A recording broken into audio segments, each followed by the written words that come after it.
Imagine dedicating a decade and a half of your life to mastering a single subject, only to discover that everything you were taught was a carefully constructed illusion. I spent 6 grueling years inside a university economics faculty. I memorized the formulas, studied the models, passed the exams, and got the degree. But the math of the real world never seemed to align with the whiteboard. Frustrated, I spent the next 9 years consuming every serious financial and economic book ever published, analyzing them and breaking them down. What I found was terrifying. The foundational mechanics of our financial reality directly contradicted the textbooks I had paid thousands of dollars to study. Desperate for sanity, I went back to my university and approached the one professor I genuinely trusted. I laid out everything I had discovered about how the financial system actually works and asked him directly, "Is this true? Is everything they teach us in the curriculum actually false?" He didn't blink. He just looked at me and said, "Yes, all of it." He knew. The institutions know. But the official textbooks say otherwise. That was the exact moment the veil dropped for me. The massive confusion surrounding inflation, debt, and banking in our modern world isn't an accident. It is a deliberate, engineered feature. This isn't a conspiracy theory. This is the hidden map of money. And to understand the trap we are all currently living in, we have to start from absolute zero. To understand what money actually is, we have to completely erase our current definition of wealth. Forget paper bills. Forget gold. In 1903, an American doctor traveled to a remote, tiny speck of land in the middle of the Pacific Ocean called Yap Island. What he witnessed there fundamentally shattered the traditional understanding of economics. The islanders didn't use metal coins or paper notes to buy things. Instead, they used colossal limestone discs. Some of these stones weighed up to 4 tons, roughly the size and weight of an adult elephant. You couldn't put this money in your pocket, you couldn't even move it. The stones sat completely stationary outside houses or along dirt roads for generations. When a major transaction happened, the physical stone never budged an inch. The village simply gathered and collectively agreed. This stone now belongs to a new family. But here is where the story gets unbelievable. Decades prior, one of these massive stones was being transported by a canoe when a violent storm hit. The stone sank to the freezing, unreachable depths of the ocean floor. No one could see it. No one could touch it. Yet the islanders continued to use that sunken stone as active currency. The entire island simply agreed that the stone existed down in the dark, and they agreed on who currently owned it. Even rival economic titans like John Maynard Keynes and Milton Friedman, who disagreed on almost everything, looked at Yap Island and came to the exact same conclusion. These islanders understood money better than modern society does. The value was never, ever in the physical limestone. The value was entirely in the agreement. Money is nothing more than a shared illusion. But if money is simply an invisible human agreement, how did early humanity actually execute daily commerce? We have all been spoon-fed the exact same fairy tale in grade school, the barter system. The story goes that before money, humans traded directly. I'll give you a basket of fish if you give me a loaf of bread. And because lugging around fish and bread was highly inconvenient, we brilliantly invented shiny coins to make life easier. It sounds perfectly logical. There's just one massive problem. It's a complete lie. In 1776, the famous economist Adam Smith wrote the barter theory into his legendary books, but he wasn't acting as a historian, he was just making a logical guess. Yet, for 250 years, global education systems treated his guess as absolute historical fact. Textbooks printed it, teachers taught it, nobody bothered to verify it. When modern anthropologists finally went looking for archaeological evidence of a barter economy, they found a void. Cambridge anthropologist Caroline Humphrey dedicated her career to this exact search and came to a definitive conclusion. No example of a pure barter economy has ever been described, not in any recorded culture, not in any era. On this entire planet, it never existed. The reality flips our entire understanding of economics upside down. Barter didn't come before money, it came after. When a nation's currency violently collapses like in 1990s Russia or 2002 Argentina, people are forced to resort to swapping physical items. Barter is the apocalyptic emergency backup plan, not the starting point. So, what was the actual execution of early commerce? Unwritten debt. You helped your neighbor build a roof, and a month later, they helped you harvest your crops. It was a tight-knit community keeping a mental ledger of favors. And when ancient societies grew too large for mental math, they finally wrote it down. The oldest written texts ever discovered in human history aren't love poems or royal laws. They are 5,000-year-old clay tablets from ancient Mesopotamia.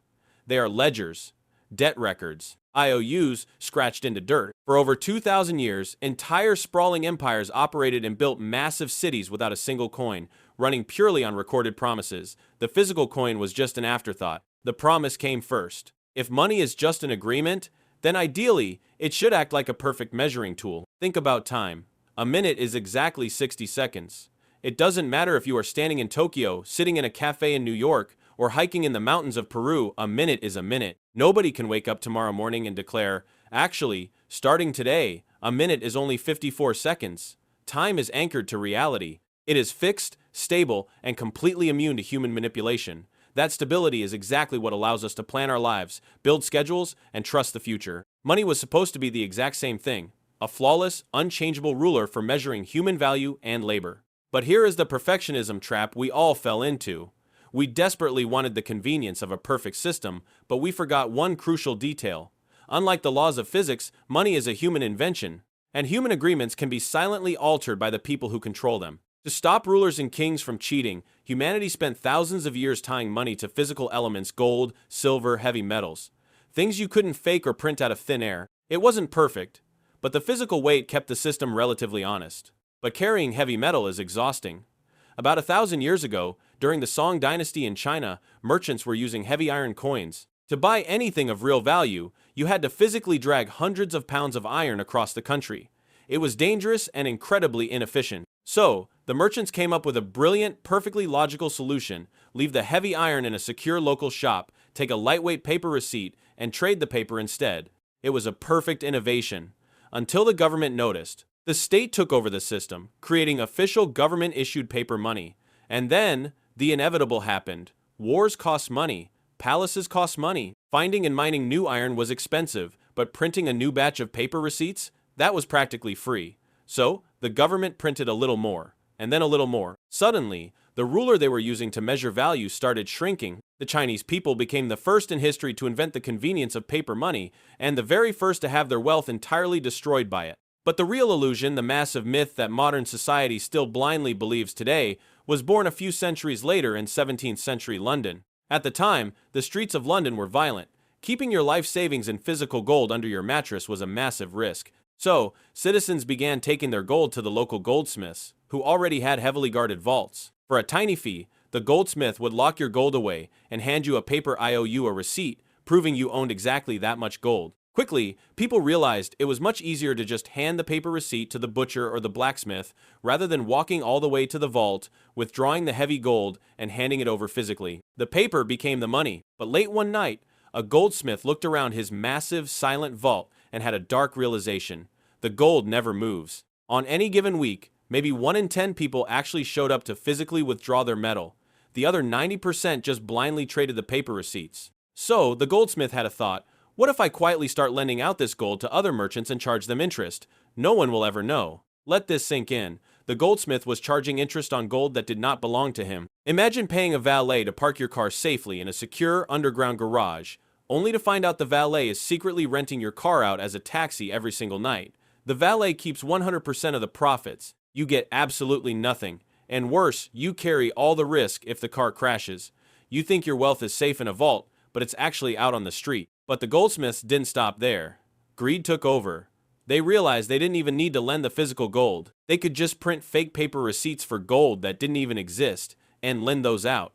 They had 100 pieces of real gold in the vault, but they printed 200 paper receipts. The fake receipts looked utterly identical to the real ones. This wasn't an honest banking service. It was outright, undeniable counterfeiting. Now, you would assume that when this massive fraud was finally exposed, the public would riot and the government would throw these goldsmiths in prison for printing counterfeit money. Instead, the exact opposite happened. In 1694, King William III was desperately out of money and needed to fund a massive war. He couldn't find anyone willing to lend to him, so he looked at the massive scam the goldsmiths were pulling off and decided he wanted that exact same power. Instead of shutting the fraud down, the king standardized it. He brought consistency to the corruption. He granted a group of private merchants an official royal license to print paper money out of thin air, backed entirely by the crown's mere promise to repay it someday. They called it the Bank of England. When a street hustler creates money from nothing, it's called counterfeiting.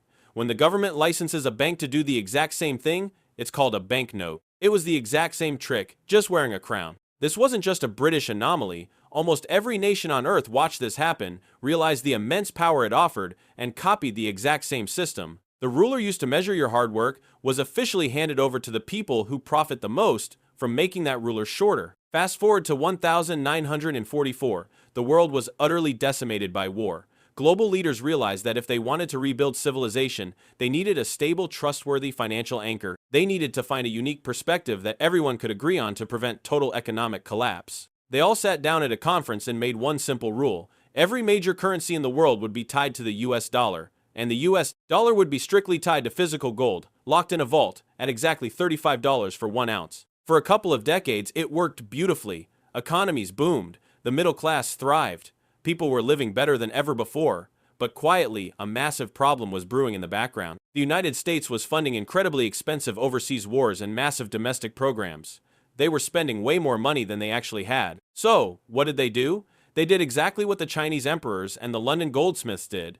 They secretly started printing more paper dollars than they had gold in the vaults to back it up. Eventually, other countries noticed the math wasn't making sense. France was the first to speak up. They essentially said, "We don't want your paper anymore. We want our physical gold. Ship it to us." The physical gold vaults in America began draining at an alarming rate.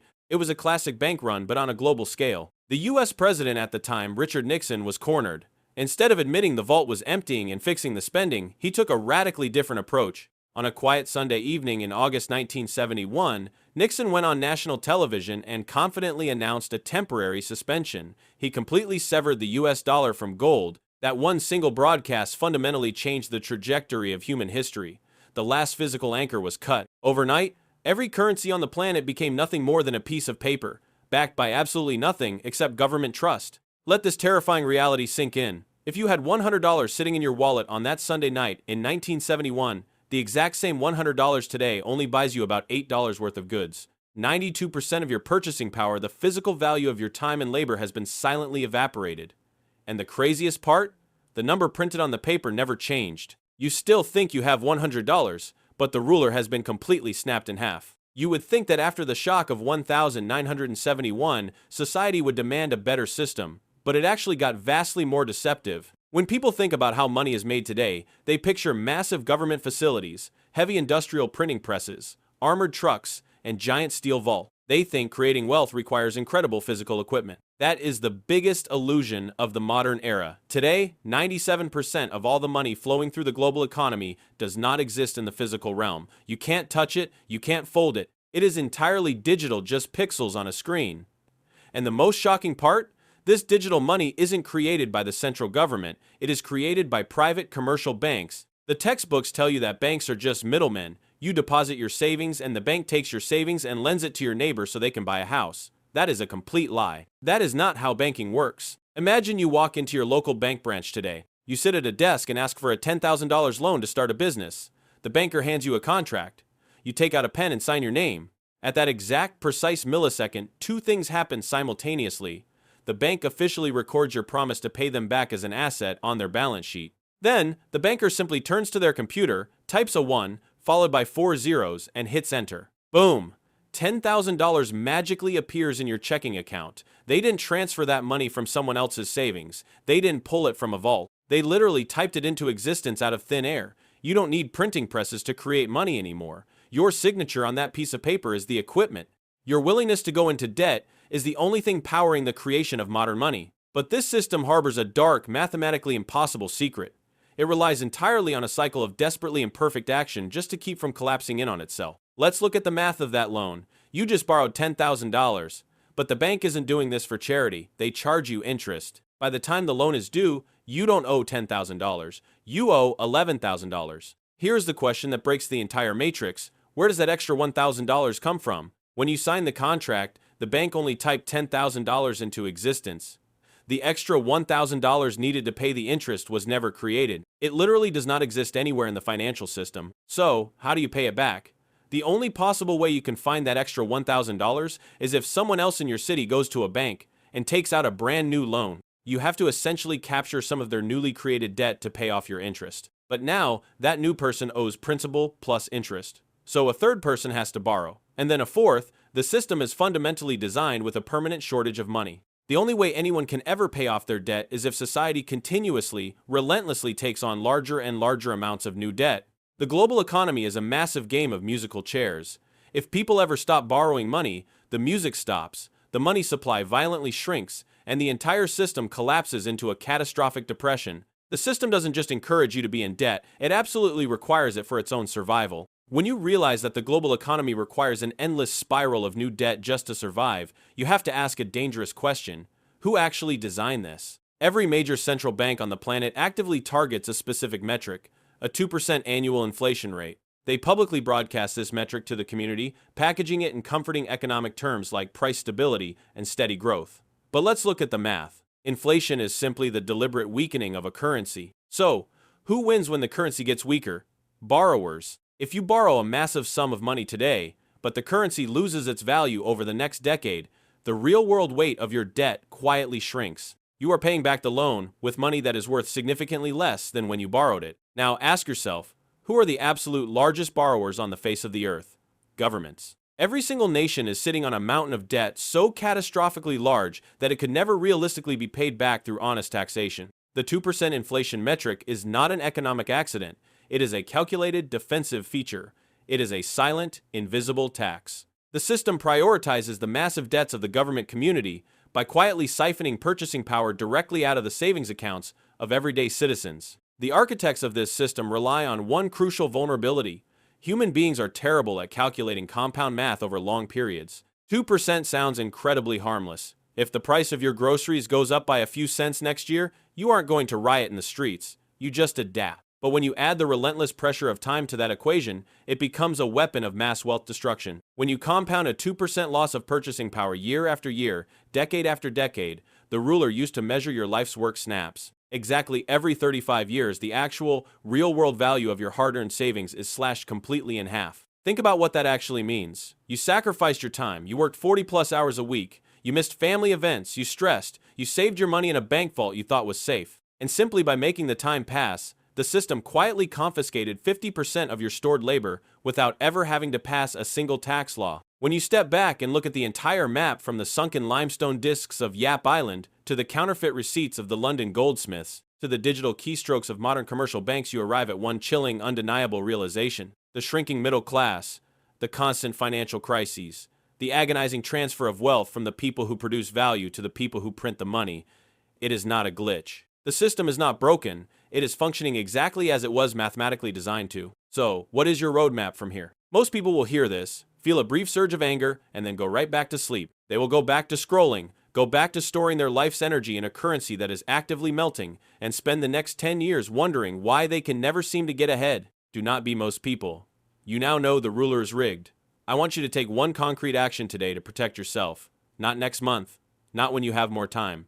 Today. Whether that means spending 2 hours researching hard assets that cannot be printed, studying decentralized systems, or simply recognizing that sitting in cash is a guaranteed loss, take the step. The financial matrix relies entirely on your ignorance and your inaction. The clock is ticking, the money is printing, and the exit doors are open.